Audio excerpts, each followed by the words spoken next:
Hello दोस्तों, नमस्कार। कैसे हैं आप सब? आई होप आप सभी लोग बहुत ही अच्छे होने वाले होंगे। तो दोस्तों, मैं हूं फार्मासिस्ट आशुतोष सिंह चौहान और मैं आपका हार्दिक स्वागत करता हूं अपने एक न्यू वीडियो लेक्चर पर, जहां पर आज हम लोग बात करने वाले हैं मोनोफ्लॉक्स ओजेट के बारे में। तो मोनोफ्लॉक्स ओजेट दोस्तों क्या है, उसके बारे में आज हम लोग बात तो कर ही रहे हैं। तो इसी बात के प्रक्रम में हम लोग आते हैं कि यह क्या है। देखिए, यह एक क्रिसेंट कंपनी का बहुत ही ब्रांडेड प्रोडक्ट है। अब ब्रांडेड प्रोडक्ट क्या है दोस्तों? देखिए, सर्दी आ गई है तो सर्दियों में क्या होता है, जनरली जानवरों को नाक बहना या डायरिया होना या उनका क्या होना, उनके अंदर थोड़ा सा पेट में दर्द होना, इस तरीके की चीज़ें आ जाती हैं। तो हमने सोचा कि आप लोगों के लिए इस प्रकार का वीडियो बना दिया जाए। तो अगर दोस्तों सबसे पहले मैं बात करूँगी इसमें पड़ा क्या क्या हुआ है, तो इसमें पड़ा हुआ है डाइसाइक्लोमिन हाइड्रोक्लोराइड पड़ा हुआ है, जो पहला इंग्रेडिएंट है। दूसरा इंग्रेडिएंट पड़ा हुआ है यहाँ पर लिवोफ्लॉक्सासिलिन हेमीहाइड्रेट करके, और तीसरा जो फार्मूला पड़ा हुआ है यहाँ पर वो पड़ा हुआ है ओरिनिडाजोल बोलस करके पड़ा हुआ है। तो यहाँ पर 3 फार्मूला है। पहला क्या है, जो डाइसाइक्लोमिन है दोस्तों, वो पेट दर्द में अच्छा वर्क करता है। फिर लिवोफ्लॉक्सासिलिन हेमीहाइड्रेट जो है, लिवोफ्लॉक्सासिलिन एक फ्लोरोक्विनोलोन ग्रुप का एंटीबायोटिक है, जो कि सेकंड जनरेशन का एंटीबायोटिक है। एंटीबायोटिक का मतलब क्या है, ये बैक्टीरिया के अगेंस्ट में वर्क करने वाला है। उसके बाद यहाँ पर पड़ा हुआ है ओरिनिडाजोल, जो कि एंटी प्रोटोजोअल ड्रग है दोस्तों, जो कि एमेबियोसिस में भी यूज़ किया जाता है।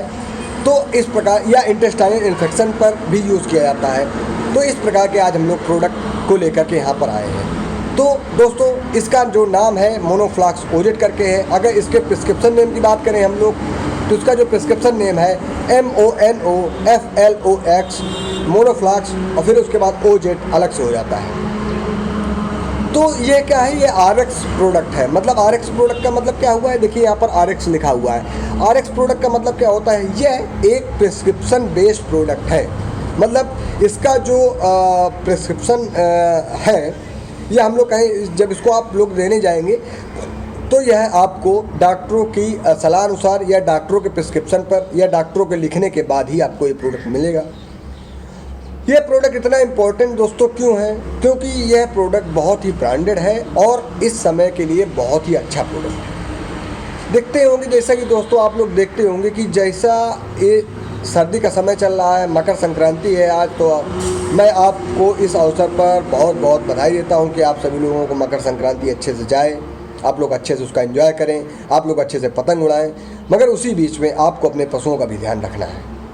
पशुओं का ध्यान क्यों रखना है? क्योंकि देखिए, ठंडियाँ चल रही हैं। ठंडियों में क्या होता है, जानवरों को हम लोग जानवरों की व्यवस्था अच्छे से नहीं करते हैं। अच्छे से क्यों नहीं करते हैं? क्योंकि देखिए, जानवर है तो हम लोग आलस में ये छोड़ देते हैं कि अरे चलो जानवर है, वो क्या होगा, अभी झेल ले जाएगा सर्दी। तो इसी प्रक्रम में क्या हो जाता है कि जानवर आपका बीमार हो जाता है, या हम लोग कहें जानवर के आपको ठंड लग जाती है। तो जब जानवर को आपकी ठंड लग जाती है तो हो क्या रहा है दोस्तों, वहाँ पर जब जानवर को आपकी ठंड लग जा रही है तो जानवर आपका बीमार हो जा रहा है।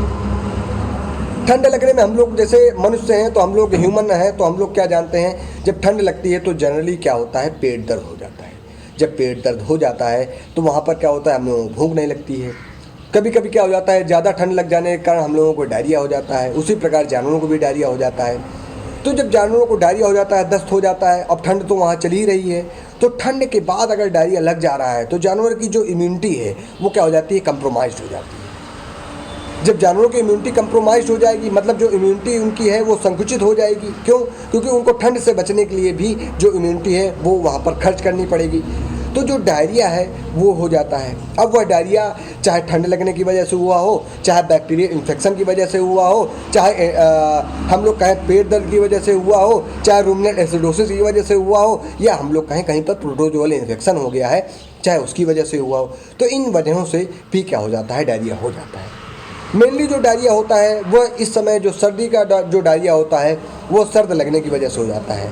कई पशुओं में यह डायरिया अगर हम लोग ध्यान न दें या हम लोग 3-4 दिन इलाज न करवाएं तो वह डायरिया शूटिंग डायरिया में बदल जाता है। शूटिंग डायरिया का मतलब है जब जानवर आपका धारदार पोंखता है, मतलब पानी के तरीके पोंखता है, वहाँ पर कुछ स्लेस मारते हैं आंतों के, मतलब आंतों कुछ लिलबिला पदार्थ भी वहाँ पर आता है और जानवर आपका पोंखने लगता है। तो इस प्रकार की जब कंडीशन होती है तो यह जो कंडीशन होती है यह बहुत ही घातक कंडीशन होती है। तो इसलिए दोस्तों आज हम लोगों ने ये जो प्रोडक्ट है मोनोफ्लॉक्स ओजेट, उसके बारे में बात की है। तो यह प्रोडक्ट किन किन पशुओं के लिए बहुत ही अच्छा होने वाला है दोस्तों। यह गाय और भैंसों के लिए तो अच्छा प्रोडक्ट है ही, मगर अगर हम लोग बात करें तो यह भेड़ और बकरियों के लिए रामबाण प्रोडक्ट होने वाला है। मैं तो सभी भेड़ पालक और बकरी पालक भाइयों से यही निवेदन करता हूं कि आपको मोनोफ्लॉक्स ओजेट की बोलस ज़रूर अपने साथ में रखनी चाहिए। क्यों रखनी चाहिए? क्योंकि उसके पीछे एक वजह है।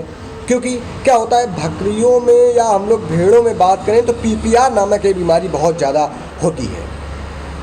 तो वो जो पीपीआर नामक बीमारी होती है वो क्या होती है, एक बकरी से दूसरी बकरी में या एक भेड़ से दूसरी भेड़ में फैलती है, जिससे क्या हो जाता है, जो डायरिया की कंडीशन है वो वर्सन हो जाती है या बढ़ जाती है। और जब पीपीआर बीमारी आती है तो वहाँ पर क्या हो जाता है, वहाँ पर जानवरों में रिस्पिरेटरी ट्रैक्ट इन्फेक्शन, मतलब उनके जो श्वास नली का संक्रमण हो जाता है, जिसकी वजह से या तो बकरियों की नाक जाम हो जाती है, या बकरियां लगातार पानी के तरीके नाक छोड़ती रहती हैं, या बकरियां धांसने लगती हैं, या उनको निमोनिया हो जाता है, या उनको ब्रोंकाइटिस हो जाता है। उसके कारण जो बकरियां हैं वो क्या करती हैं, वो सांस लेने में उनको दिक्कत होती है, इसलिए वो रैपिड ब्रीथिंग करती हैं। जो हमारी भेड़ और बकरियाँ हैं उनको रैपिड ब्रीथिंग होती है। उसके साथ में ही अगर उनको पीपीआर का इन्फेक्शन हुआ है तो उनको क्या हो जाता है, उनको डायरिया भी हो जाता है। तो अगर दोस्तों आप लोग चाहते हैं कि आपका पशु सुरक्षित रहे, या आपने गाय पाली हुई है, या भैंस पाली हुई है, या बकरी पाली हुई है, या भेड़ पाली हुई है, या आपके जानवर को छोटे पड़िया हैं, पड़वा हैं, या बछिया बछुआ हैं, जो छोटे जानवर हैं उनको ये प्रॉब्लम ज़्यादा होती है। छोटे जानवरों को प्रॉब्लम ज़्यादा क्यों होती है? क्योंकि जो उनकी इम्यूनिटी होती है वो कमज़ोर होती है, उनकी इम्यूनिटी कम होती है। उसके साथ में जो उनके अंदर ठंड सहने की क्षमता है वो लगभग ना के बराबर होती है। इसलिए दोस्तों यह प्रोडक्ट आपको पक्का से पक्का यूज़ करना है, क्योंकि ये बहुत ही ब्रांडेड प्रोडक्ट है, क्रेसेंट कंपनी का प्रोडक्ट है। अगर हम लोग इसके अंदर इंग्रेडिएंट की बात करें तो इसके अंदर जो इंग्रेडिएंट पड़ा हुआ है वो डाइसाइक्लोमिन पड़ा हुआ है। तो डाइसाइक्लोमिन 50 mg यहाँ पर पड़ा हुआ है। उसके बाद लियोफ्लॉक्सासिन हेमीहाइड्रेट की अगर हम लोग बात करें तो वह लगभग 1.5 ग्राम पड़ा हुआ है। और अगर हम लोग ओरिनिडाजोल की बात करें तो वह लगभग 1.5 ग्राम पड़ा हुआ है। तो देखिए यहाँ पर ये जो इंग्रेडिएंट दिया गया है वो प्रत्येक एक बोलस का है, मतलब ईच अनकोटेड बोलस, मतलब प्रत्येक अनकोटेड बोलस का ये इंग्रेडिएंट है। तो अगर हम लोग बात करें तो जो इनकी एक बोलस है वो किन पशुओं को तक अच्छा वर्क करेगी, तो जो इनकी एक गोली है वो लगभग 1.5 से 2 कुंटल तक के जानवर को पर्याप्त रिजल्ट देगी। मतलब लगभग अगर आपका 6 कुंटल का जानवर है तो वहाँ पर आप 2 गोली दे सकते हैं, या हम लोग कहें भेड़ बकरियाँ हैं तो वहाँ पर आप 1 गोली के 3 खुराक बना करके 1 खुराक सुबह, 1 खुराक शाम, 1 खुराक सुबह, 1 खुराक शाम दे सकते हैं। या आप 3 खुराक ना बना करके 4 खुराक भी बना करके दे सकते हैं, तो वहाँ पर आपको अच्छा रिजल्ट मिलेगा। तो अगर हम लोग ओवरऑल बात करें कि आपके पशु को ठंड लग गई है, तो अगर आपके पशु को ठंड लगेगी तो नाक बहेगी, हो सकता है उसको धांसी भी आने लगे, मतलब वो धांसने लगे आपका जानवर। हो सकता है उसको बहुत ज़्यादा मात्रा में फीवर आ जाए, या हम लोग कहें उसको ठंड लगने के कारण एब्डोमिनल पेन हो जाए, या रूमेन में उसके कहीं पर दिक्कत आ जाए, उसके कारण गैस बनने लगे, या हम लोग कहीं वहाँ पर स्मूथ मसल पे कहीं पर कोई स्पास्म आ जाए, या मरोड़ आ जाए, या ऐठान आ जाए। जो ठंड लगने के कारण जनरली ये ऐठान मरोड़ आ जाती है, उसके कारण हो सकता है आपके पशु को डायरिया भी हो जाए या दस्त भी हो जाए। तो अगर आपके पशु की नाक बह रही है, आपका पशु धांस रहा है, आपके पशु को डायरिया हो गया है, या आपके पशु की जो आंतों की लाइनिंग है वो कट करके नीचे से गिर रही हैं, या आपके पशु को शूटिंग डायरिया हो गया है, तो वहाँ पर दोस्तों ये जो प्रोडक्ट है ये बहुत ही अच्छा वर्क करने वाला है। तो वहाँ पर आपको ये प्रोडक्ट देना चाहिए। और ये प्रिस्क्रिप्शन बेस्ड प्रोडक्ट है, तो इसको आपके चीफ वेटनरी ऑफिसर यानी मुख्य चिकित्सा अधिकारी, वेटनरी ऑफिसर, पशु चिकित्सा अधिकारी, ये लोग आपको ये दवा प्रिस्क्राइब कर सकते हैं। पशुधन प्रसार अधिकारी और वेटनरी फार्मासिस्ट भी यह प्रोडक्ट आपको प्रिस्क्राइब कर सकते हैं। तो इसलिए दोस्तों मैंने सोचा कि ये प्रोडक्ट का वीडियो बनाया जाए, क्योंकि ये बहुत ही ब्रांडेड प्रोडक्ट था। हम लोगों ने कई सारे प्रोडक्ट आजमाए डायरिया पे, मगर जितना अच्छा इसने हमको रिजल्ट दिया है उतना अच्छा किसी ने हमको रिजल्ट नहीं दिया है। अगर हम लोग दोस्तों इसके डोज की बात करें तो इसका जो डोज है वो 2 टैबलेट का है बड़े जानवर पे। अगर हम लोग उसकी कीमत की बात करें तो कीमत उसकी 125 रुपये 2 गोली की है। तो लगभग आपको यहाँ से 4 से 6 गोलियाँ लेनी है, 2 गोली सुबह, 2 गोली शाम। अगर ज़्यादा पोक रहा है, अगर कम पोक रहा है तो आपको आज शाम को 2 गोली, कल शाम को 2 गोली, परसों शाम को 2 गोली, लगभग 3 दिन आपको ये प्रक्रिया चलानी है। और मैं दावे के साथ कह सकता हूँ कि आपको बेहतरीन रिजल्ट मिलेंगे, मज़ेदार रिजल्ट मिलेंगे, आपको मज़ा आ जाएगा। तो आई होप आपको ये मेरा वीडियो बहुत ही अच्छा लगा होगा।